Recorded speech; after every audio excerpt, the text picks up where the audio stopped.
Hello दोस्तों, welcome to main point study. So यार, जैसे कि आप सबको पता है कि आपका 30% जो सिलेबस है वो कट हो चुका है। ठीक है, बहुत सारे बच्चों को प्रॉब्लम आ रही थी कि सर कौन कौन से टॉपिक कट हुए हैं, चैप्टर कट हुए हैं, वो बता दो। तो मैंने एसएसटी की वीडियो बना दी है, सोशल की वीडियो बना दी है, उसका लिंक नीचे डिस्क्रिप्शन में दे रखा है कि क्या क्या कट हुआ और क्या क्या कट नहीं हुआ है। तो वहाँ पर जाकर आप देख सकते हो। फिर बच्चों ने बोला कि सर साइंस की भी बताओ, तो मैंने साइंस की भी बताई थी। और साइंस की मैंने चैप्टर वाइज बताई थी, पीडीएफ के अंदर से बुक खोलकर बुक में से आपको बताया था कि कौन कौन सा टॉपिक आ रहा है, कौन कौन सा नहीं आ रहा। अब बच्चों ने बोला कि सर मैथ्स की भी बनाओ, तो इसलिए मैं मैथ्स की भी वीडियो बना रहा हूँ। और मैं मैथ्स की वीडियो में आपको बुक के अंदर से बताऊंगा कि कौन सा टॉपिक आ रहा है, कौन सा नहीं आ रहा। ठीक है, बच्चों को मैथ्स में ज़्यादा प्रॉब्लम इसलिए आ रही है क्योंकि अगर बात करूँ सोशल साइंस की, तो सोशल साइंस में क्या हुआ है, पूरा का पूरा चैप्टर कट हुआ है। ठीक है, साइंस में भी कुछ चैप्टर कट हुए हैं, बट मैथ्स में टॉपिक कट हुए हैं।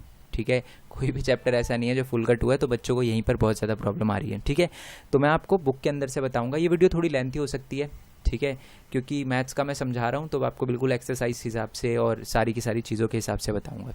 ठीक है, और उससे पहले मैं एक और बात बता दूं यार, जब मैंने साइंस का आपको सिलेबस बताया था ना, तो एक छोटा सा टॉपिक था जो मैंने बोला था कि वो आ रहा है बट वो नहीं आ रहा है। तो उसके बारे में मैं आपको बता देता हूँ जिससे कन्फ्यूजन आपकी दूर हो जाए।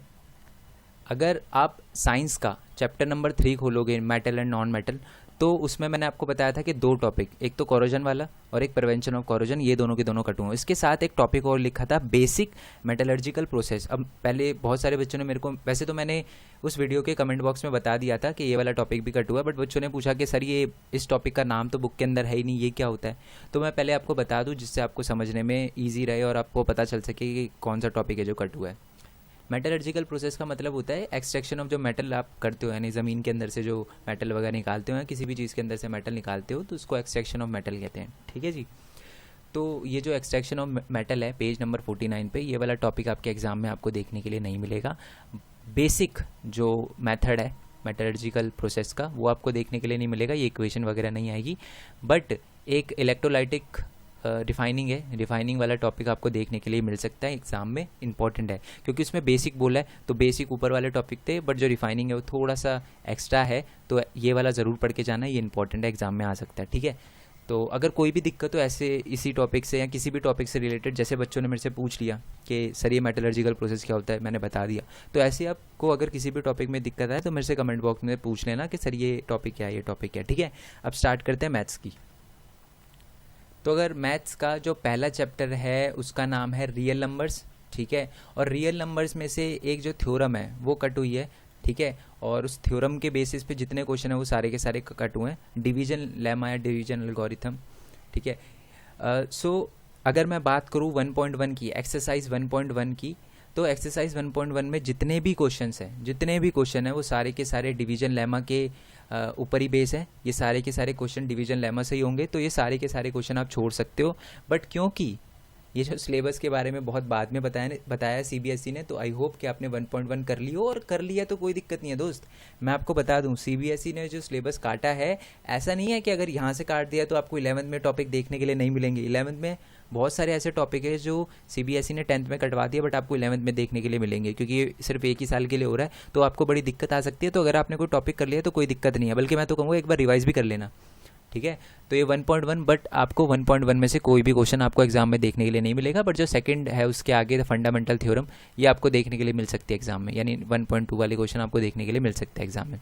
ठीक है, आई होप आपको फर्स्ट चैप्टर में कोई कन्फ्यूजन नहीं हो, अगर हो तो पूछ लेना। ठीक है, नेक्स्ट चैप्टर की बात करते हैं।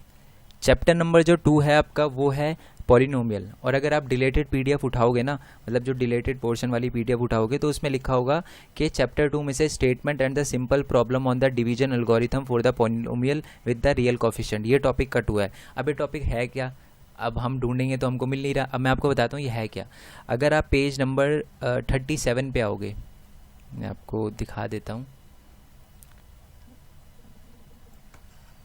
पेज नंबर 33 से पहले, 37 से पहले एक बार 33 पे आ जाओ आप। पेज नंबर 33 उठाओगे ना, तो यानी यही है। ठीक है, ये simple problem on division algorithm है, तो यानी ये डिवाइड वाला जो मेथड है वो आपको एग्जाम में देखने के लिए नहीं मिलेगा, इससे रिलेटेड कोई भी क्वेश्चन नहीं आएगा। ठीक है, ये तो सिंपल हो गया, बट इसके स्टेटमेंट वाले क्वेश्चन भी हैं जो आपको एग्जाम में देखने के लिए नहीं मिलेंगे। अब आ जाओ आप पेज नंबर 37 पे। ठीक है, क्वेश्चन नंबर 5 पे। ठीक है, पेज नंबर 37,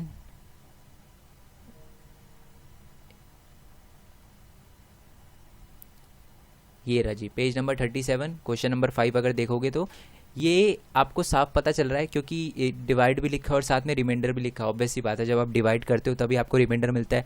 और ये क्या है, स्टेटमेंट वाला क्वेश्चन है, तो ये भी क्वेश्चन आपको एग्जाम में देखने के लिए नहीं मिलेगा, और इससे रिलेटेड कोई भी क्वेश्चन आपको एग्जाम में देखने के लिए नहीं मिलेंगे। डिवाइड वाले क्वेश्चन ही देखने के लिए नहीं मिलेंगे, डिवाइड जो एल्गोरिथम वाले क्वेश्चन है आपको देखने के लिए नहीं मिलेंगे एग्जाम के अंदर। ठीक है, समझ गए आप? ना ही स्टेटमेंट और ना ही सिंपल जो डिवीजन एल्गोरिथम है वो दोनों की दोनों। ठीक है, आई होप आपको ये समझ आ गया सेकंड चैप्टर में से क्या कट हुआ है। अब बात करते हैं चैप्टर नंबर 3 की।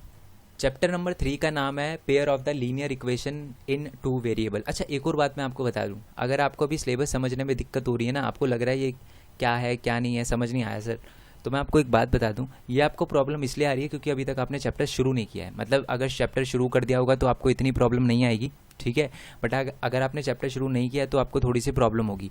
तो जब आप ये चैप्टर करोगे, ठीक है, तब आपको समझ आ जाएगा कि मैं क्या बोल रहा हूँ, कौन से टॉपिक आएंगे और कौन से नहीं आएंगे, क्योंकि जब आप चैप्टर करोगे तब आपको समझ आ जाएगा। चैप्टर कवर करने के बाद एक बार वीडियो ज़रूर देख लेना, हर चैप्टर कवर करने के बाद, जिससे आपके सारे कॉन्सेप्ट क्लियर हो जाए, क्या क्वेश्चन आ रहे हैं क्या क्वेश्चन नहीं आ रहे, कौन से चैप्टर आ रहे हैं कौन कौन से नहीं आ रहे। क्योंकि बहुत सारे बच्चे सोच रहे हैं कि पूरी बुक ही कर लेंगे, क्या दिक्कत है, बट पूरी बुक कर लोगे, बट जब एग्ज़ाम टाइम आएगा तो रिवाइज़ करने के लिए कहीं आप मेन टॉपिक जो आ ना रहे हो उनको रिवाइज़ करने के लिए बैठ जाओ।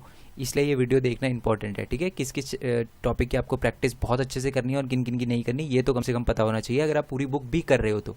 ठीक है, अब बात करते हैं चैप्टर नंबर 3 की। चैप्टर का नाम है pair of linear equations in 2 variables. मैं आपको बता देता हूँ, ये लीनियर इक्वेशन में से एक्स और वाई की वैल्यू निकालने वाले, मतलब चैप्टर के अंदर यही है कि एक्स और वाई की वैल्यू निकालो लीनियर इक्वेशन में से। ठीक है, अब है ना, कोई भी क्वेश्चन दे रखा होता है ना, तो उसमें आप एक्स और वाई की वैल्यू निकाल सकते हो 2 मेथड से। इस चैप्टर के अंदर 2 मेथड दे रखे हैं, एक तो होगा एलिमिनेशन मेथड, ध्यान से सुनना, एलिमिनेशन मेथड, और दूसरा है क्रॉस मल्टीप्लिकेशन मेथड। ठीक है, जो क्वेश्चन आप एलिमिनेशन मेथड से कर सकते हो वो क्रॉस मल्टीप्लिकेशन मेथड से भी कर सकते हो, और जो क्रॉस मल्टीप्लिकेशन मेथड से कर सकते हो वो एलिमिनेशन मेथड से भी कर सकते हो। ठीक है, आंसर दोनों का सेम ही निकलेगा, बट मैं आपको बता दूं, आपके बोर्ड के एग्ज़ाम के अंदर ये जो क्रॉस मल्टीप्लिकेशन वाला मेथड है ना वो कट हो चुका है। यानी एग्ज़ाम में, बोर्ड एग्ज़ाम में आपको ये क्वेश्चन देखने के लिए नहीं मिलेगा कि इस क्वेश्चन को, लीनियर इक्वेशन का ये वाला जो क्वेश्चन है, इसको आप क्रॉस मल्टीप्लिकेशन मेथड से करो। ठीक है, ये नहीं आएगा, सीधा आएगा एलिमिनेशन मेथड से करो। ठीक है, अब मैं दिखा देता हूँ कि क्रॉस मल्टीप्लिकेशन कहाँ है। पेज नंबर अगर आप 57 पे आओगे ना, ये देखो, ये लिखा हुआ है क्रॉस मल्टीप्लिकेशन मेथड। ये एलिमिनेशन मेथड से थोड़ा सा बड़ा होता है, इसलिए ये कट करवा दिया, जो कि अच्छी बात है, क्योंकि एलिमिनेशन मेथड से थोड़ा सा टफ है, टफ तो नहीं कह सकते बट लेंथी है, इसलिए इसे कट कर दिया, जो कि अच्छी बात है। अगर कोई क्वेश्चन इस चैप्टर के अंदर ऐसा हो जिसमें लिखा हो कि इस क्वेश्चन को आप क्रॉस मल्टीप्लिकेशन मेथड से करो, तो आप उसको एलिमिनेशन मेथड से करना, जिससे आपकी प्रैक्टिस भी हो जाए। ठीक है, आई होप ये वाला चैप्टर भी आपको अच्छे से क्लियर हो गया हो। अब बात करते हैं चैप्टर नंबर 4 की।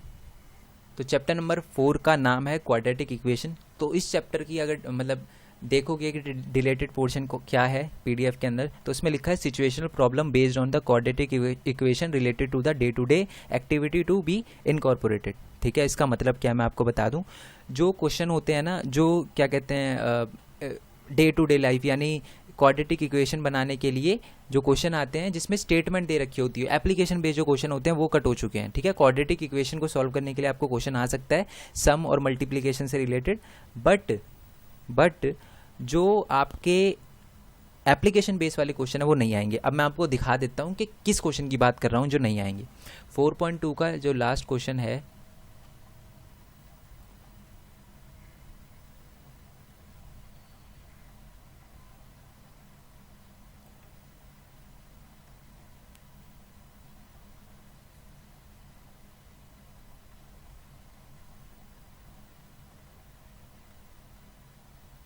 जैसे कि ये क्वेश्चन नंबर 6 दिख रहा होगा आपको 4.2 का। ठीक है, ये देखो, कॉटेज इंडस्ट्री वाला दे रखा है, produce certain number of poultry article. ये सारे के सारे क्वेश्चन जो होते हैं ना, जो आपके एप्लीकेशन बेस्ड क्वेश्चन है वो आपको एग्जाम में देखने के लिए नहीं मिलेंगे। सिचुएशनल बेस्ड और एप्लीकेशन बेस्ड क्वेश्चन है वो आपको एग्जाम में देखने के लिए नहीं मिलेंगे।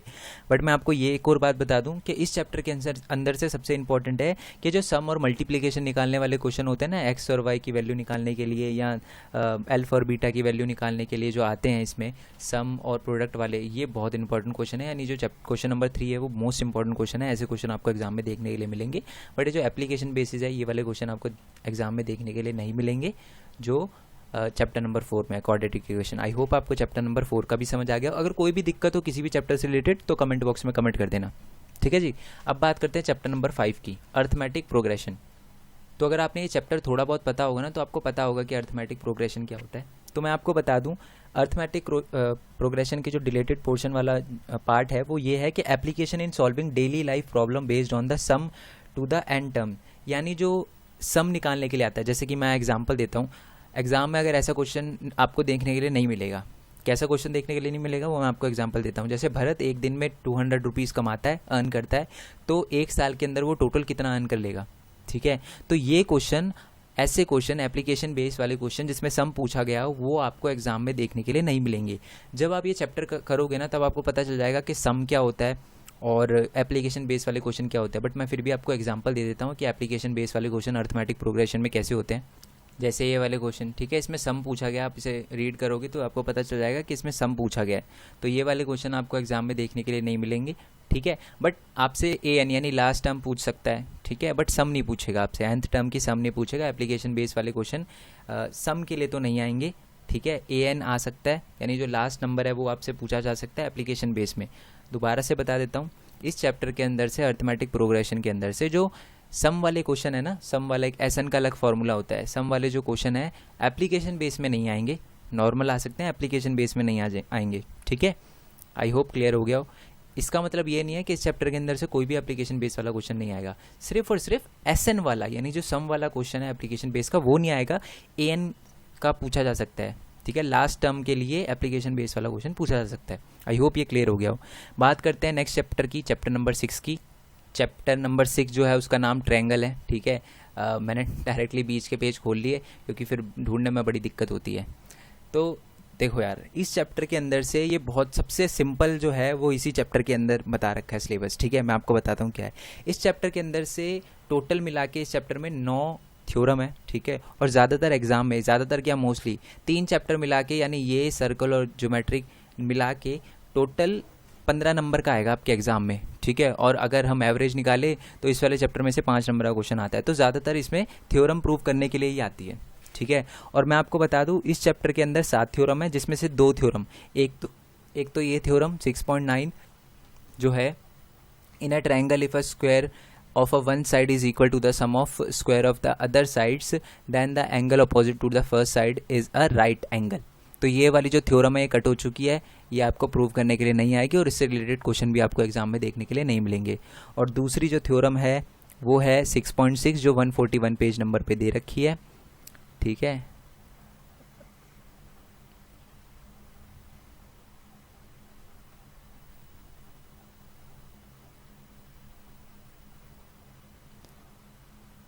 ये वाली theorem, the ratio of the area of two similar triangle is equal to the square of the ratio of their corresponding side. तो ये वाला जो क्वेश्चन है ये आपको एग्जाम में देखने के लिए नहीं मिलेगा और ना ही ये थ्योरम प्रूव करने के लिए आएगी। तो आई होप ट्रायंगल का तो बहुत सिंपल है, टोटल मिला के 9 थ्योरम है, उसमें से 2 थ्योरम टोटली कट हो चुके हैं और इससे रिलेटेड क्वेश्चन भी आपको एग्जाम में देखने के लिए नहीं मिलेंगे। ज़्यादातर इस चैप्टर के अंदर थ्योरम प्रूव करने के लिए आती है, तो पहले 9 आती थी, अब आपको 7 ही थ्योरम की अच्छे से प्रैक्टिस कर लेनी है, ठीक है। बात करते हैं चैप्टर नंबर 7 की, ठीक है, कोऑर्डिनेट ज्योमेट्री। चैप्टर नंबर 7 यानी कोऑर्डिनेट ज्योमेट्री की बात करूं तो इसका भी बहुत सिंपल है। इस चैप्टर के अंदर से जो एरिया ऑफ ट्रायंगल है मैं आपको दिखा देता हूं। जैसे पेज नंबर 168 पे आओगे ना तो एक फॉर्मूला दे रखा होगा और वो एरिया ऑफ ट्रायंगल का फॉर्मूला है, पेज नंबर 168। अभी हम 159 पे हैं तो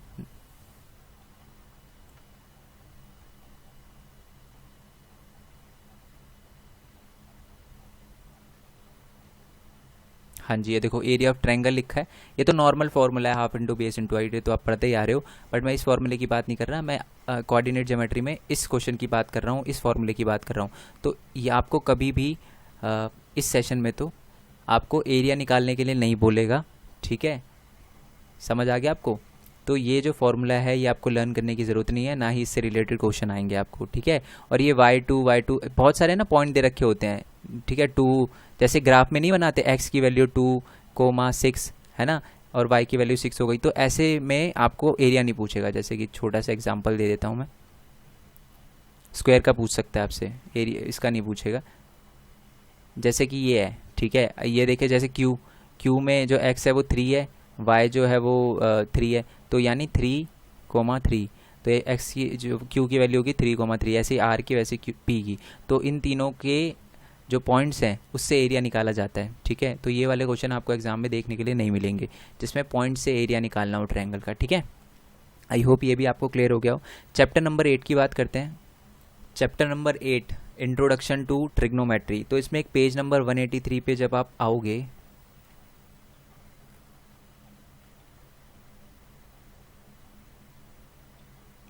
तो ये जो टॉपिक है ट्रिग्नोमेट्री रेशियो ऑफ 30 to 60, ये आपके एग्जाम में आपको देखने के लिए नहीं मिलेगा। एक्चुअल में 0 to 90 इसमें से कोई देखने को नहीं मिलेगा आपको।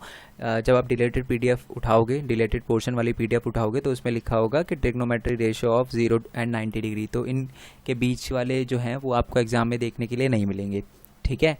आई होप ये वाला समझ आ गया हो आपको। बट अगर एंड तक आप वीडियो देखना, एंड में मैं कुछ चीज़ें ऐसी बोलूँगा जो इंपॉर्टेंट है, तो अगर आप वीडियो एंड तक नहीं देखोगे तो फिर दिक्कत हो जाएगी आपके लिए। तो वीडियो एंड तक देखना, मैं आपको बताऊंगा कुछ इंपॉर्टेंट चीज़, ठीक है। अब आप आओगे अगर पेज नंबर 187 पे,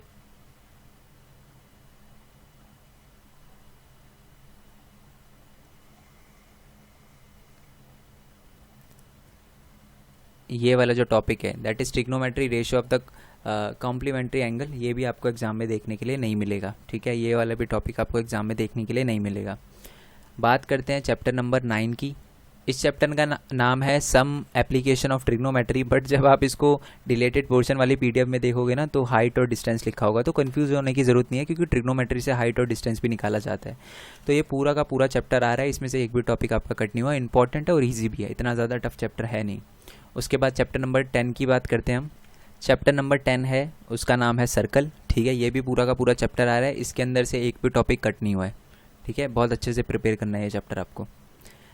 बात करते हैं नेक्स्ट चैप्टर की, चैप्टर नंबर 11 की।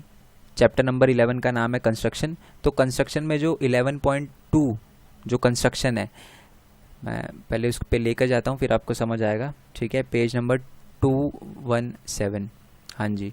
अब देखो ये है क्या, कंस्ट्रक्शन है ना, आपको ये बोल रखा होगा कि गिवन ट्रायंगल है, ठीक है। उस आपको लिखा है, वैसे मैं बता दूं, डिलेटेड पोर्शन की पीडीएफ में लिखा है construction of a triangle similar to the given triangle. यानी जब ये बोल रखा हो कि इस ट्रायंगल, ये ट्रायंगल आपको दे रखा है, इस ट्रायंगल के 3/5 रेशो में या इस रेशो में या इस रेशो में एक नया ट्रायंगल कंस्ट्रक्ट करो, तो ये वाले क्वेश्चन आपको एग्जाम में देखने के लिए नहीं मिलेंगे, ठीक है जी। एंड जो कंस्ट्रक्शन 11.2 है वो इसी से रिलेटेड है, to construct a triangle similar to the given triangle as per the given scale factor. तो ये वाले जो क्वेश्चन है, ऐसे वाले क्वेश्चन, ठीक है। इस एक में होता है कि न्यूमिनेटर बड़ा होता है और एक में होता है कि न्यूमिनेटर छोटा होता है। ये दोनों की दोनों क्वेश्चन ही आपको एग्जाम में देखने के लिए नहीं मिलेंगे, ठीक है। बट मैं आपको एक और चीज़ बता दूं, जो 11.3 है, क्योंकि इस चैप्टर के अंदर जो है वो 2 ही कंस्ट्रक्शन है, ठीक है। एक है 11.2 जो इम्पोर्टेंट है और एक है 11.3। तो मैं आपको बता दूं, अगर आप 11.2 जो है वो कट चुका है, तो जो 11.3 है, ठीक है, टेंजेंट वाला, वो मोस्ट इम्पॉर्टेंट अब बन चुकी है कंस्ट्रक्शन, तो वो आपको ज़रूर करनी है, ठीक है। 11.3 कंस्ट्रक्शन एक बार दिखा देता हूँ मैं आपको, ये वाली कंस्ट्रक्शन 11.3 की, ठीक है। ये देखो ये वाली, ये बहुत इंपॉर्टेंट है, मेरे भी एग्जाम में जब मैं 10th में था तब आई थी। तो ये बहुत इंपॉर्टेंट थ्योरम है, करके जाना, क्योंकि ऑब्वियस सी बात है 3 थ्योरम है कंस्ट्रक्शन है इस चैप्टर के अंदर से, जब एक कट चुकी है तो ये तो जो है वो मोस्ट इंपॉर्टेंट है, ठीक है। बात करते हैं नेक्स्ट चैप्टर की। नेक्स्ट जो चैप्टर है आपका एरिया रिलेटेड टू सर्कल, ठीक है। अगर आप डिलेटेड पीडीएफ की देखोगे कि डिलेटेड पोर्शन क्या है, तो इसमें लिखा है कि problem on the central angle of 120 degree, ठीक है। और आप पेज नंबर 228 पे अगर आप देखोगे तो आपको दिखेगा कि ऑलमोस्ट 120 डिग्री वाले के बारे में बता रखा है, ठीक है। तो जो सेंट्रल एंगल है 120 है, देखो सेंट्रल एंगल ही बन रहा है 120 डिग्री का, तो ये वाले क्वेश्चन आपको देखने के लिए नहीं मिलेंगे जो 120 डिग्री हो या उससे थोड़ा ज़्यादा हो। ये वाले क्वेश्चन आपको एग्जाम में देखने के लिए नहीं मिलेंगे। अगर मैं आपको डायरेक्ट बोलूँ तो इस चैप्टर में एग्जाम्पल 3 बिल्कुल इंपॉर्टेंट नहीं है, क्योंकि यही क्वेश्चन है जो 120 डिग्री सेंट्रल एंगल से रिलेटेड है, तो ये क्वेश्चन आपके एग्जाम में बिल्कुल नहीं आएगा, ठीक है। बट ओवरऑल चैप्टर आपको अच्छे से करना है 120 डिग्री वालों को छोड़कर, ठीक है जी। चैप्टर नंबर 13 की बात करते हैं। चैप्टर नंबर 13 है सरफेस एरिया एंड वॉल्यूम। इस चैप्टर में से सिंपल सा बताता हूँ, सिर्फ और सिर्फ एक टॉपिक कटा है, that is frustum of a cone. अब ये फ्रस्टम क्या होता है मैं आपको दिखा देता हूँ, पहले फ्रस्टम क्या होता है, ठीक है। ये होता है जी फ्रस्टम। तो आपको फ्रस्टम से रिलेटेड ना एरिया पूछा जाएगा, ना सरफेस एरिया पूछा जाएगा, ना वॉल्यूम पूछा जाएगा, तो आप फ्रस्टम बिल्कुल छोड़ सकते हो। बट मैं एक और बात बता दूं, अगर फ्रस्टम कटा है तो जो कोन वाला है, ठीक है, वो तो आपको एग्जाम में मेरे को लगता है उससे रिलेटेड क्वेश्चन ज़रूर पूछा जाएगा। फ्रस्टम और कोन में डिफरेंस क्या होता है? फ्रस्टम में देखो दो रेडियस है, एक ऊपर वाला रेडियस, एक नीचे वाला रेडियस, बट जो आपका ये है कोन है उसमें एक ही रेडियस होगा, ये वाला रेडियस। तो आपको फ्रस्टम जो है बिल्कुल कट हो चुका है, कोन इंपॉर्टेंट। और मैं बता दूं इस चैप्टर के अंदर से एक चीज़ और इंपॉर्टेंट है, बहुत ज़्यादा इंपॉर्टेंट है, कि आपने क्या किया, एक स्क्वायर का दे रखा होगा वॉल्यूम, ठीक है, और उसको कोन बना दिया, तो उसका रेडियस क्या होगा, इससे रिलेटेड क्वेश्चन आपको एग्जाम में बहुत पूछे जाते हैं, ठीक है। तो ये इंपॉर्टेंट है इस चैप्टर के अंदर से, ओके। और ये जो फ्रस्टम ऑफ कोन है ये कट हो चुका है। बात करते हैं नेक्स्ट चैप्टर की। नेक्स्ट चैप्टर है आपका स्टैटिस्टिक्स। तो मैं आपको बता दूं स्टैटिस्टिक्स में से जो मीन निकालने के लिए एक्चुअल में 3 फॉर्मूले हैं, ठीक है। मीन निकालने के लिए 3 मेथड है आपके पास, एक तो डायरेक्ट मेथड, एक अज्यूम्ड मीन मेथड, और एक होता है स्टेप डेविएशन मेथड, ठीक है। स्टेप डेविएशन जो मेथड दे रखा है आपको पेज नंबर 265 पे दे रखा है, ठीक है। मैंने ये जो सिलेबस है मैथ्स का करने के लिए बहुत टाइम लगाया है, बहुत सोच समझ के हर चीज़ को करा है, ताकि आपको प्रॉब्लम ना आए, ठीक है। अगर आप पेज नंबर 260 ये रहा, हाँ जी, तो मीन निकालने का एक ये वाला भी फॉर्मूला है, ठीक है। स्टेप डिवीजन मेथड है ये, तो ये वाला भी फॉर्मूला, क्योंकि देखो मीन आप डायरेक्ट मेथड से भी निकाल सकते हो, अज्यूम्ड मीन मेथड से भी निकाल सकते हो, और स्टेप डिवीजन मेथड से भी निकाल सकते हो, ठीक है। तीनों में आंसर सेम आएगा। पर जो ये स्टेप डेविएशन मेथड है ना बहुत बड़ा हो जाता था, तो अच्छा हुआ ये स्टेप डेविएशन मेथड थोड़ा कट चुका है ये। अब कोई भी क्वेश्चन आपको एग्जाम में ये नहीं आएगा कि स्टेप डेविएशन मेथड से क्वेश्चन करो, जो कि बहुत अच्छी बात है, क्योंकि जो लेंथी हो जाता है ना तो उसमें कन्फ्यूजन भी बहुत होती है। तो इसमें देखो पहले एफ आई निकालना पड़ेगा, एक्स आई, फिर डी आई, फिर यू आई, फिर एफ आई यू आई, तो इस बड़ी प्रॉब्लम होती है। तो अच्छी बात है ये आपका कट हो चुका है, ठीक है। एंड साथ ही में इस चैप्टर के अंदर से एक और जो टॉपिक है that is cumulative frequency on graph, यानी जो क्यूमुलेटिव फ्रीक्वेंसी है उसके ग्राफ। यानी इस चैप्टर के अंदर जो क्यूमुलेटिव फ्रीक्वेंसी का ही ग्राफ आता था, जैसे कि 277 पेज नंबर पे आओगे आप, 290 पेज नंबर पे, आई एम रियली सॉरी। तो ये देखो ग्राफ देखने के लिए आपको मिलेगा, ठीक है। ये जो क्यूमुलेटिव फ्रीक्वेंसी वाले जो ग्राफ है इससे रिलेटेड क्वेश्चन आपको एग्जाम में देखने के लिए बिल्कुल भी नहीं मिलेंगे, ठीक है जी। आई होप ये चीज़ आपको क्लियर हो गई हो, ठीक है। क्यूमुलेटिव फ्रीक्वेंसी के जो ग्राफ है इस चैप्टर के अंदर से क्यूमुलेटिव फ्रीक्वेंसी वाले ग्राफ हैं, ये वाले क्यूमुलेटिव फ्रीक्वेंसी के ग्राफ हैं, जैसे कि आपको दिख रहा है क्यूमुलेटिव फ्रीक्वेंसी लिखी हुई है, ठीक है। लोअर लिमिट्स ऑफ प्रॉफिट ये दे रखा है। तो क्यूमुलेटिव फ्रीक्वेंसी वाले जो ग्राफ है वो एग्जाम में आएंगे नहीं, और इस चैप्टर के अंदर से क्यूमुलेटिव फ्रीक्वेंसी वाले ग्राफ ही दे रखे हैं, हिस्टोग्राम वगैरह नहीं दे रखा, तो यानी इस चैप्टर के अंदर से कोई ग्राफ नहीं आएगा, ठीक है। अब बात करते हैं हम लास्ट चैप्टर की, यानी प्रोबेबिलिटी की। तो जो प्रोबेबिलिटी है उसके अंदर से कुछ भी कट नहीं हुआ है, नो डिलीशन, कोई भी कट नहीं हुआ प्रोबेबिलिटी से। अब मैं आपको एक बात बताता हूँ दोस्त, बड़ी ध्यान से सुनना, ठीक है। मैथ का सिलेबस कट ज़रूर हुआ है, ठीक है, कुछ टॉपिक कट ज़रूर हुए हैं, बट मैं आपको बात बता दूँ, अगर आप कोई आपका सीनियर हो जो 11-12 में पढ़ता हो, अगर आप उससे पूछोगे ना तो CBSE ने आपके मैथ्स के सिलेबस के साथ बहुत बड़ा मजाक किया है। क्यों? क्योंकि बहुत सारे टॉपिक ऐसे हैं जो आपको 11th में देखने के लिए मिलेंगे। तो मैं आपको क्लियरली एक बात बोलता हूँ, बड़ा ध्यान से सुनना। अगर आपको 11th में मैथ्स चाहिए, ठीक है, तो टॉपिक मत छोड़ना दोस्त, टॉपिक छोड़ने का कोई फ़ायदा नहीं है। ज़्यादा से ज़्यादा जो सिलेबस कट करवाया है CBSE ने, टू बी वेरी ऑनेस्ट मैं ढंग से बताऊँ ना, तो आपको वो सिलेबस जो कट हुआ है वो ज़्यादा से ज़्यादा 4-5 दिन का है। अगर आप 4-5 दिन भी बैठ जाओ तो वो जो कटा हुआ टॉपिक है उसको आराम से कर सकते हो।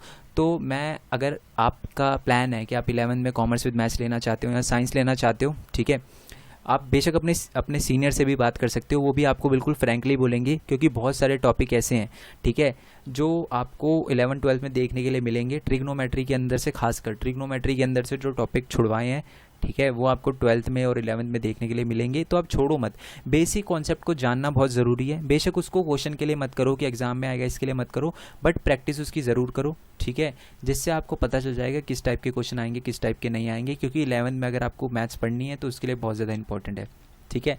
और जिन बच्चों को मैथ्स नहीं भी पढ़नी, ठीक है, उनको ट्रिग्नोमेट्री वो थोड़ा सा अच्छे से देख लेना, क्योंकि ट्रिग्नोमेट्री में किसी भी टाइप के क्वेश्चन बन जाएंगे।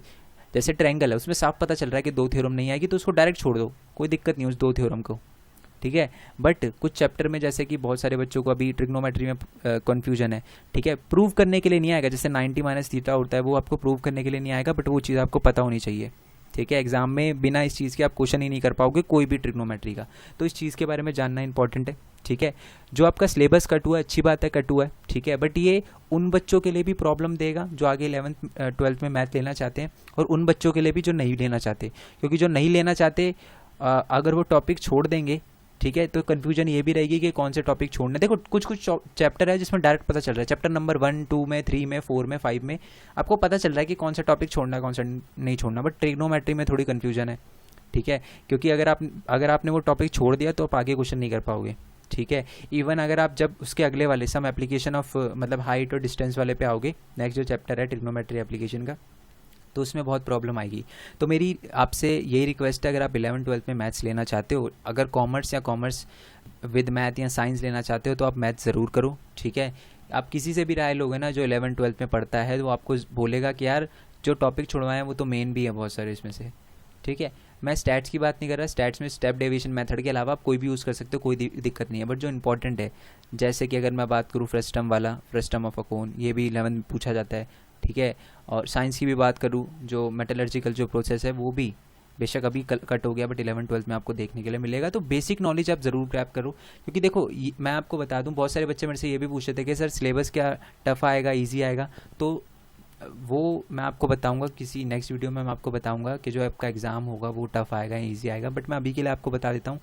एसएसटी में आप छोड़ सकते हो, कोई दिक्कत नहीं है, एसएसटी में डायरेक्ट चैप्टर कट हुआ है, साइंस में भी डायरेक्ट चैप्टर कट हुआ है, बट मैथ में यार प्रॉब्लम ये है कि अगर आपने 11th-12th में अगर आपको मैथ चाहिए तो मेरी राय तो यही रहेगी, क्योंकि मेरे लिए इंपॉर्टेंट ज़्यादा ये आपके मार्क्स इतने ज़्यादा इंपॉर्टेंट नहीं है जितना आपका करियर है। तो अगर आप 11th-12th में मैथ्स लेना चाहते हो तो आपको करना चाहिए, ठीक है, कम से कम थोड़ा बहुत तो रिवाइज टॉपिक को करना ही चाहिए, ठीक है। सो नेक्स्ट वीडियो के लिए स्टे ट्यून, तब तक के लिए थैंक यू सो मच। कोई दिक्कत हो किसी भी टॉपिक से रिलेटेड तो कमेंट बॉक्स में मेरे से पूछ लेना, मेरे इंस्टाग्राम फेसबुक का लिंक नीचे डिस्क्रिप्शन में दे रखा है, मैं नोट्स के साथ वीडियो बनाता हूँ, तो अगर अभी तक आपने चैनल सब्सक्राइब नहीं किया तो कर लो, क्योंकि मेन पॉइंट स्टडी की ज़रूरत आपको पड़ने वाली है। क्योंकि मैंने एक और चीज़ बोली थी कि सब्जेक्ट का सिलेबस कट होने के साथ एमसीक्यू भी ज़्यादा आएंगे, तो मैं इस चैप्टर में एमसीक्यू वगैरह के भी वीडियो अपलोड करता हूँ, ठीक है। सो नेक्स्ट वीडियो के लिए स्टे ट्यून, तब तक के लिए थैंक यू सो मच। जय हिंद, जय भारत, वंदे मातरम।